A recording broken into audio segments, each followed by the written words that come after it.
আসসালামু আলাইকুম। কেমন আছেন সবাই? আশা করি আপনারা যে যেখান থেকে ভিডিও দেখছেন আপনারা সকলেই ভালো আছেন। আমিও আল্লাহর রহমতে ভালো আছি।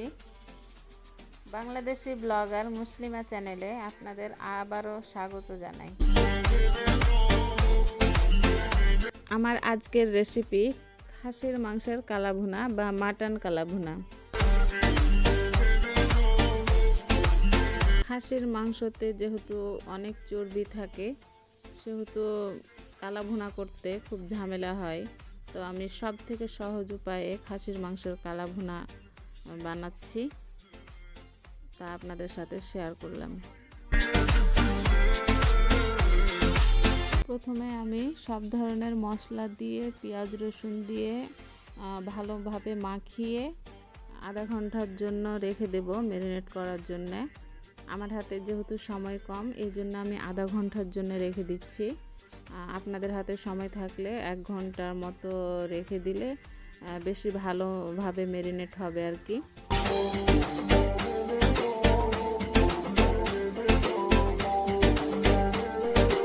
কালা ভুনাতে আমরা প্রথমেই সরিষার তেল দিব। সয়াবিন তেল দিলে ভালো হবে না, সরিষার তেল দিয়ে আমরা ভালোভাবে মাখিয়ে নেব। খাসির মাংসে একটা এক্সট্রা গন্ধ থাকে, এই গন্ধটা দূর করবার একটা উপায় আছে, এটা আমি একটু পরে আপনাদের সাথে শেয়ার করছি।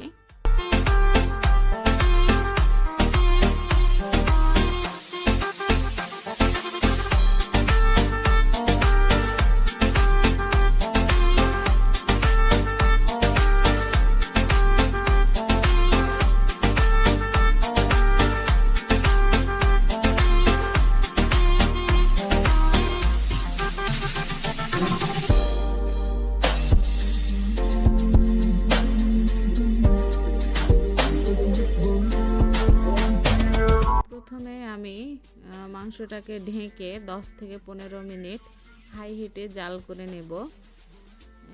এর মধ্যে গোস্তটা পানি ছেড়ে দিবে।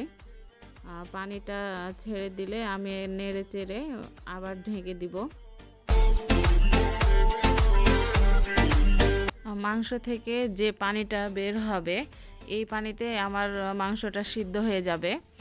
আর এই সময়ে আমি কালাভুনার মশলাটা কিছু দিয়ে দিব।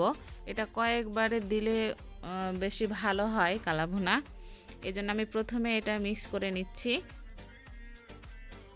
এর সাথে আমি কালাভুনার মশলার সাথে আরেকটা মশলা থাকে সেটাও দিয়ে দিব। সাথে হচ্ছে আমি গোলমরিচের গুঁড়াও দিব। এর সাথে আমি সয়া সসও দিব। সয়া সস দিয়ে এটা আমি ভালো করে নেড়ে চেড়ে আবার ঢেকে দিব যতক্ষণ না মাংসটা সিদ্ধ হয়ে আসে ততক্ষণ আমি ধীরে জাল দিব। এখন লো ফ্লেমে রাখবো চুলা। এভাবে আমি মাংসটা সিদ্ধ হয়ে না আসা পর্যন্ত ঢেকে রাখবো।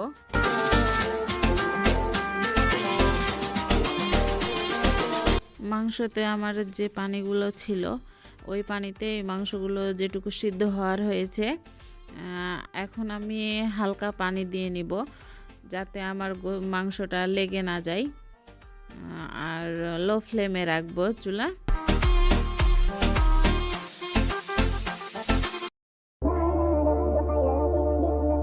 পানি দেওয়ার পরে একটু নেড়ে চেড়ে আমি ঢেকে দিব। আর এটা একটু পর পর নেড়ে দিতে হবে, না হলে লেগে যাওয়ার সম্ভাবনা থাকে। এই জন্য আমি বারবার ঢাকনা উঠিয়ে নেড়ে দিব। আর আমি কাঁচামরিচ কিছু দিয়ে দিলাম। কাঁচামরিচ তরকারিতে একটা এক্সট্রা স্বাদ নিয়ে আসে, আর কালাভুনাতে দিলে তো খুব ভালো লাগে।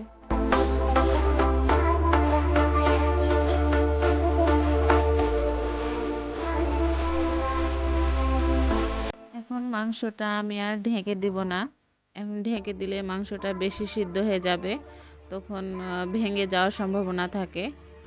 মাংসগুলো যদি ভেঙে যায় তাহলে ভালো লাগবে না,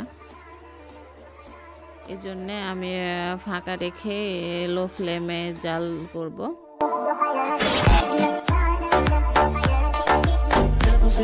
এই সময়ে আমি আবার কালাভুনার মশলাটা অ্যাড করব।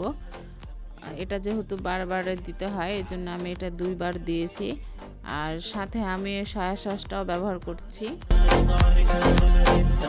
প্রথমে আমি সয়া সসটা অল্প দিয়েছিলাম, এজন্য আমি এখন আবার সয়া সসটা দিয়ে দিলাম। প্রথমে বলেছিলাম যে খাসির মাংসের একটা এক্সট্রা গন্ধ থাকে, এই গন্ধটা দূর করার উপায়, আমরা যদি খাসির মাংসে একটু বেশি করে আদা এবং সয়া সসটা দিই তাহলে খাসির মাংসের যে গন্ধ, এই গন্ধটা আর থাকে না, গন্ধটা দূর হয়ে যায়। আর খেতে তো ভীষণ মজা হয়, আমার তো অনেক মজা লাগছিল এই রান্নাটা খেতে। আমার কালা ভুনাটা হয়ে এসেছে, এই জন্য আমি আলাদা চুলায় বাগারটা বানিয়ে নিচ্ছি। কালা ভুনাতে বাগার অবশ্যই দিতে হবে, বাগার না দিলে কালা ভুনার আসল মজাটাই আমরা পাবো না।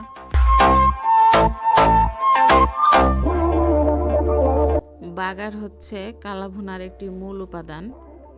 আর বাগারটা অবশ্যই সরিষার তেল দিয়ে বানাতে হবে, সয়াবিন তেল দিয়ে বানালে হবে না, এখানে সরিষার তেল অবশ্যই লাগবে। আর পেঁয়াজগুলো আমি একদম লাল লাল করে ভেজে নেব। আর এখানে অবশ্যই শুকনো মরিচ ব্যবহার করতে হবে।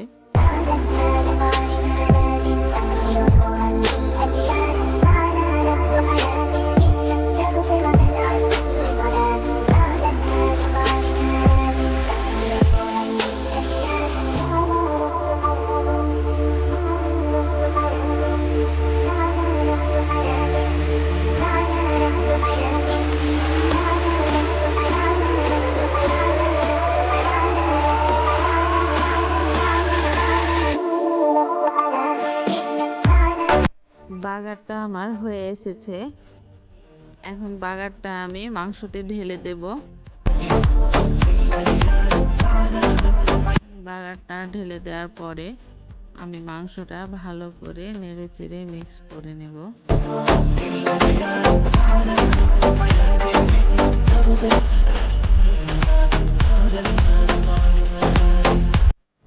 দেখতেই পাচ্ছেন আমার মাংসের কালারটা কত সুন্দর হয়েছে।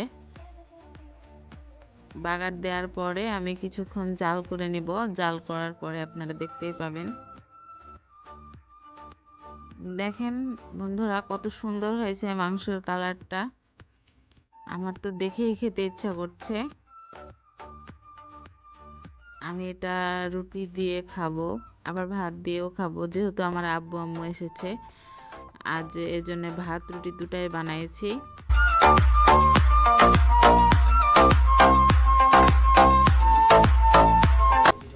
অনেকদিন পর আব্বু আম্মু এসেছে, আসলে বাইরে থাকলে তো ফ্যামিলির সাথে থাকা হয় না, দেখা সাক্ষাৎ হয় না, হঠাৎ করে আসলে খুব ভালো লাগে। আজকে এই জন্যে আমি কালা ভুনা বানিয়েছি বাবা মার উপলক্ষে, যে তাদেরকে কালা ভুনা বানিয়ে খাওয়াবো। আর আব্বুর যেহেতু ডায়াবেটিস, এই জন্য রুটি তো মাস্ট থাকাই লাগবে। তো হয়ে গেছে আমার কালা ভুনা, আর আমি রুটিও বানিয়ে নিয়েছি।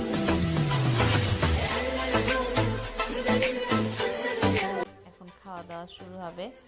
আপনারা আমার মতো করে খাসির মাংসের কালা ভুনা বানিয়ে নিতে পারেন।